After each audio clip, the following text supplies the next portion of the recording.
Okay, on this fourth video now, we're going to consider inflation.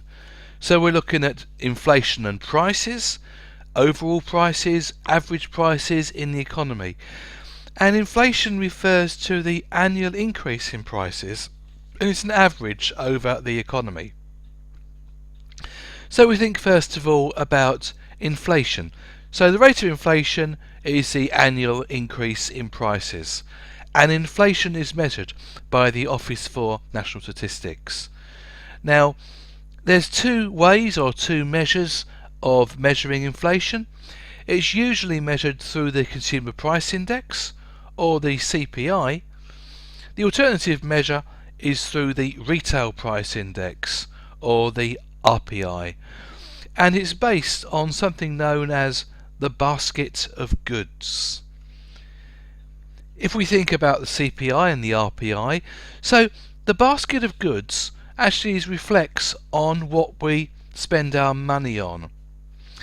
So it's a wide-ranging selection of items, and it's there to create a fair measure of the different sectors of the economy. And it's looking at things which people buy as families, individuals, older people, people with no children. If we look at this, the measurement aspect, so the RPI has been around a lot longer, and the RPI costs include housing, but the CPI doesn't. And the products in both baskets, they actually change to reflect changing fashions.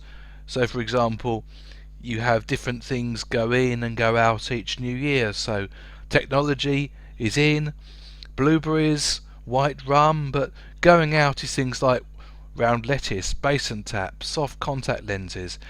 It does change annually, so it's a much better measure of what we actually spend our money on.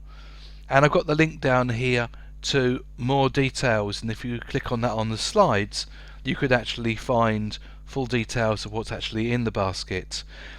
It's actually there to provide a fair measure, and there's a wide range, if not bizarre, basket of goods you might want to go back and have a look at. If we go back to aggregate demand, something we discussed last week, and this is very much affected by price. So as the prices rise, the demand falls. So there's fewer domestically produced products and perhaps more relatively cheaper imports. If there's no relative difference, i.e. the global price is high, then consumption does tend to remain domestic. If the price has risen and the demand falls, we have to remember that people need more money in accounts to pay for goods. So the demand for money increases and the interest rates rise, and then interest is high, so people are encouraged to save. And borrowing is discouraged. This creates this demand for money. It results in a further slowdown of demand, as actually you then can't borrow to access the credit because the interest rate is high.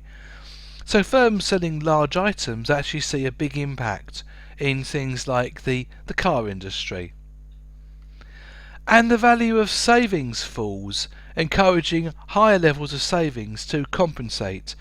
So say the interest was previously 2% more than inflation, it's now reduced to 1%. You need to save more to achieve the same return. Therefore it means you have to invest more. And that's got a serious impact, particularly those who live on cash interest, say pensions. So when the price for interest rises, it's good in some sense for a growing economy, but excessive growth does actually create problems. If we consider the equilibrium price, when the aggregate demand, the AD, and the aggregate supply, AS, are equal, the economy is in equilibrium, and therefore the price is therefore in equilibrium. So with rising prices, then actually we get to this stage where things aren't in equilibrium, and this can occur for two reasons. And it's really important that these two reasons, these two types of inflation, you get your head around, because they're very important to know and to understand. And the first one is known as demand pull inflation.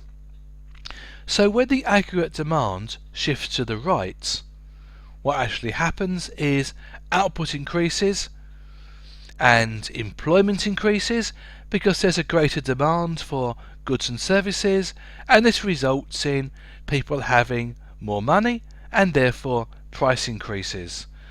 So demand pull inflation is very much associated with a booming economy, with a growing economy, and it's all about the output increasing and more people being employees, therefore having more money available, and that causes the price to rise. So that's demand pull inflation. So we have demand pull inflation, and the second one we're going to look at now is called cost push inflation. And it's very much associated with rising costs for businesses. So it's caused by rising costs, and this has the impact of a leftward shift in the aggregate supply. It's a reduction in supply. So rising costs for business means they're actually willing to supply less products at the same price, and it causes production costs to increase. This therefore results in employment falling, production falling, and price rising. And this is a problem. I mean, both types of inflation can and often do occur together. So this is cost push inflation. It's the costs pushing inflation up. Really important to remember this. A lot of things we think about inflation actually need to consider the aspects of the managing the expectations. And this is managing it of both the employers and the employees. And actually they both need to understand the expected inflation levels, which is why the government have required the Bank of England to pay close attention to inflation and to try and manage so it's both steady and under control and not too high. If we look at an example here, if inflation is expected to be 3%, so basically that means the prices next year are 3% more than they are this year. So employees may want a pay rise in excess of 3%. So they may want, let's say their wages are £100 a week. They want £103 a week plus.